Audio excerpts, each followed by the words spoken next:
கர்த்தராகிய இயேசு கிறிஸ்துவின் நாமத்தினாலே உங்கள் யாவரையும் வாழ்த்துகிறேன். நாம் இன்றைக்கு தியானிக்கும் வசனம் ஏசாயா தீர்க்கதரிசியின் புஸ்தகம் 49ஆம் அதிகாரம் 23ஆம் வசனம். ராஜாக்கள் உன்னை வளர்க்கும் தந்தைகளும் அவர்களுடைய நாயகிகள் உன் கை தாய்மார்களுமாயிருப்பார்கள். தரையிலே முகம் குப்புற விழுந்து உன்னை பணிந்து உன் கால்களின் தூளை நக்குவார்கள். நான் கர்த்தர், எனக்கு காத்திருக்கிறவர்கள் வெட்கப்படுவதில்லை என்பதை அப்பொழுது அறிந்து கொள்வாய். இன்றைக்கு நாம் எல்லாரும் ஒரு நாள் அவமானப்பட்டிருக்கலாம், இல்லை அநேகர் நம்மை இகழ்ந்திருக்கலாம். ஆனால் கர்த்தர் நம்மை பார்த்து சொல்கிறார், நீ வெட்கப்பட மாட்டாய், நீ வெட்கப்பட்டு போவதில்லை என்று சொல்லுகிறார். அதாவது தேவன் நம்மை உயர்த்தும் ஒரு நேரம் நமக்கு உண்டு.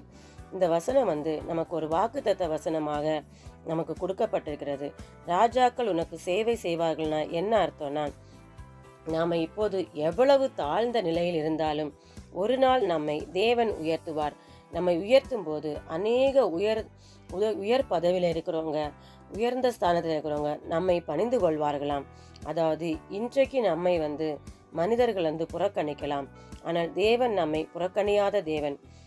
அது மாத்திரமல்ல, கர்த்தருக்கு காத்திருக்கிற பிள்ளைகளுக்கு ஒரு நாளும் எந்த ஒரு வெட்கமும் கிடையாது, அவமானமும் இல்லை. இந்த வசனத்தில் நாம் என்ன சொல்கிறார்னா, கர்த்தர் என்னை நம்புகிறவர்கள், கர்த்தரை விசுவாசிகள் ஒரு நாளும் வெட்கப்பட்டு போவதில்லை என்று சொல்கிறார். அதாவது கர்த்தர் மேலே நம்பிக்கை வைத்திருக்கிற யாரும் ஒரு நாளும் வெட்கப்பட மாட்டோம். அவர்களை கர்த்தர் ஏமாற்றவும் மாட்டார். கர்த்தருக்கு காத்திருக்கும் போது அவருடைய வாக்கு தத்தத்தை நமக்கு நிறைவேற்றுவார். இயேசு கிறிஸ்து அவருடைய சீசர்களுக்கு சொல்லும்போது, என் வாக்கு தத்தம் நிறைவேற எருசலேமில் காத்திருங்கள் என்று சொன்னார். அப்போ நம்ம அவருக்கு காத்திருக்கும் போது நிச்சயமாய் அவர் நமக்கு கொடுத்த வாக்கு தத்தங்கள் நம்முடைய வாழ்க்கையில் நிறைவேறும். இந்த வார்த்தையை நாம் இருதயத்தில் வைத்துக்கொண்டு கர்த்தரை முழு நிச்சயமாய் நம்பும்போது நாம் ஒரு நாளும் வெட்கப்பட மாட்டேன் என்று நாம் விசுவாச அறிக்கை செய்யும் போது நிச்சயமாய் வாக்குத்தத்தம் நம்முடைய வாழ்க்கையில் கிரியை செய்யும். நாம் இன்று தாழ்ந்த நிலையில் இருந்தாலும் நாளை நமக்கு தேவன் உயர்த்துவார் என்ற உயர்த்துகிற தேவனாயிருக்கிறார். அதாவது இந்த வசனத்தில் சொல்லப்பட்ட இகழ்ச்சி ஒரு கௌரவமாய் மாறும், தாழ்வு ஒரு உயர்வாய் மாறும், கண்ணீர் சந்தோஷமாய் மாறும்.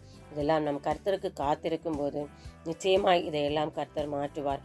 இன்றைக்கு நாம் அழுதால் நாளைக்கு அநேக மக்கள் நம்மை பார்த்து ஆச்சரியப்படத்தக்க விதமாய் கர்த்தர் நம்மை உயர்த்துவார்.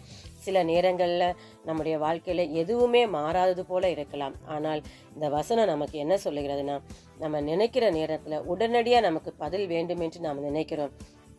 தேவன் தாமதிக்கிறார் என்று நாம் நினைக்கிறோம். இல்லை, தேவன் தாமதிக்கிறது எதுக்கென்றால் நம்மை பக்குவப்படுத்துவதற்காகவும் சரியான நேரத்தில் ஏற்ற வேளையில் நம்மை உயர்த்தும்படியாகவும் அவர் தாமதிக்கிறார். நம்முடைய காத்திருப்பு ஒரு நாளும் வீணாய் போவதில்லை. நம்மை கர்த்தர் அதற்கு தயார் செய்கிறார். அதனால நாம் விசுவாசித்து கர்த்தரை நம்பி இருக்கும்போது ஒரு நாளும் நம்மை நாம் வெட்கப்படுவதில்லை. அந்த வெட்கத்துக்கு பதிலாக நம்மை உயர்த்துகிற தேவன் நம்மை தலையை உயர்த்துவார், நம்மை மகிழ்ச்சியை காண செய்வார், நம்மை உயர்ந்த ஸ்தானங்களில் ஏறி இருக்க பண்ணுவார். நாம் ஜெபிப்போமா? அன்பின் பரலோக பிதாவே, உம்மை நன்றியோடு துதிக்கிறோம், சோத்தரிக்கிறோம் தகப்பனே.